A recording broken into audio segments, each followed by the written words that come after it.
this plays out, let me also bring in our political editor, Maria Shakil, and our senior editor, Pallavi Ghosh, who's also joining us. Maria, let me come to you first. Let's recap for our viewers. We are saying that it looks like this alliance is set to collapse, but recap for us what really have been the grievances as far as Nitish Kumar is concerned.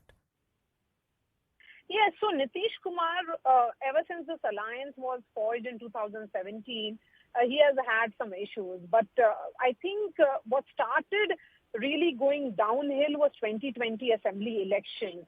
Nitish Kumar, yes, became the face of this alliance. The BJP constantly said that he is the man who will be the face of JDU-BJP Alliance, and that is the reason why Nitish Kumar's JDU, despite winning just 43 MLAs in Bihar Assembly, despite being the third party, the BJP had almost double the number of seats than Nitish Kumar. They agreed to be the junior partner in this alliance. Although numerically, the BJP certainly is the big brother in this alliance.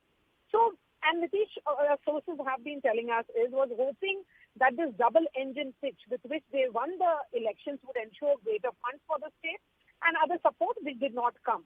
I think what started becoming the real point of contention was that this entire crisis started playing out in full public view only yesterday.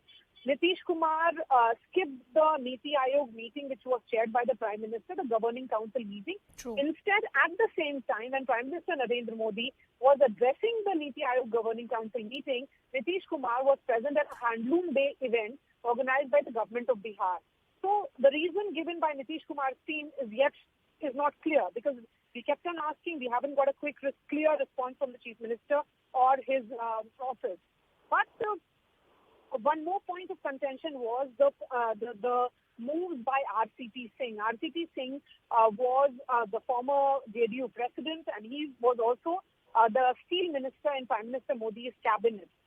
Nitish Kumar's JDU, what Lalan Singh, who's the JDU president, he said only yesterday that Nitish Kumar wanted to avoid another Chirag Paswan-like conspiracy, hinting clearly that there was a conspirator which led to his overall numerical strength going down in 2020. So right now, will Nitish be forming alliance, walking out of this alliance with the BJP and jumping ship and perhaps going back to Mahagathbandhan? There are a number of questions that will be asked. And also the question is that will RJD and Congress agree to do business again with him? Because there is a trust deficit which is visible and palpable. So there are several unanswered questions. There are formulas that are being worked out, is what we are being told. But over the next 24 to 48 hours, what is imminent now is that this BJP-JDU alliance falling. What next for Nitish Kumar or what next for Bihar is something that we'll have to wait and see. Maria, thanks a lot for getting us all those details. Let me also now bring in Pallavi. Pallavi, sorry to keep you waiting. The update that we're getting for our viewers is that Nitish Kumar has sought time to meet Sonia Gandhi. One, do we have any clarity of when that meeting could take place? No, Ridhima, no clarity on that as well. But the only thing I can add on to is the fact is that the Congress party is in a bit of a dilemma. Yes, they do have a trust deficit with Nitish Kumar, and they don't want egg on their face and reach a situation where they show enthusiasm trying to form a government over there should the BJP-JDU Alliance split, and in the end it doesn't happen.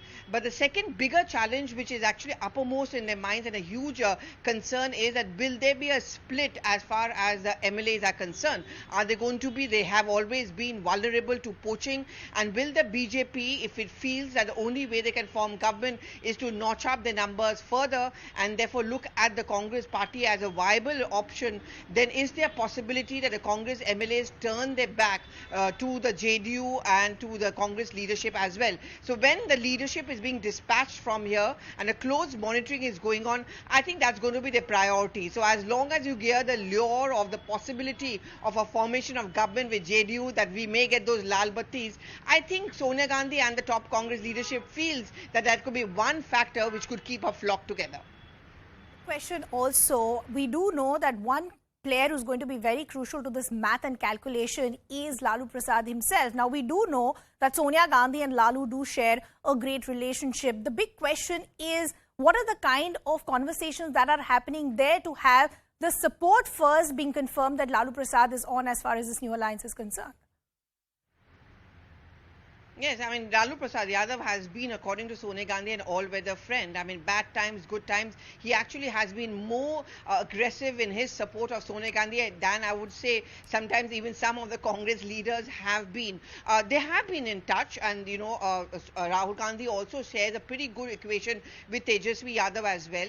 But, you know, the RJD would also have its own concerns. I mean, being there, not being able to form the government over there, they also need to keep their cadre together. And you can keep the cadre together is also when you have an upper hand as far as any government formation which takes place. I think that's also something which has been discussed between the RJD and the Congress's top leadership, that are we going to allow Nitish Kumar, should we go in alliance with him, to actually remain the CM face? Why should he? After all, in the Bihar elections, he was just number 3, and you know, RJD certainly got more votes than him, and therefore he should be, they should stay claimed. So I think when it finally comes to, and we are of course talking in terms of speculation, Ridhima, but when we actually come down to the negotiating table, these are going to become important factors. Pallavi, thanks a lot for getting us all those details. Before I bring in my guests, let's also break down some numbers as to where the Bihar Assembly currently stands and what is the math that will go into the formulation as far as the next 24 to 48 hours are concerned.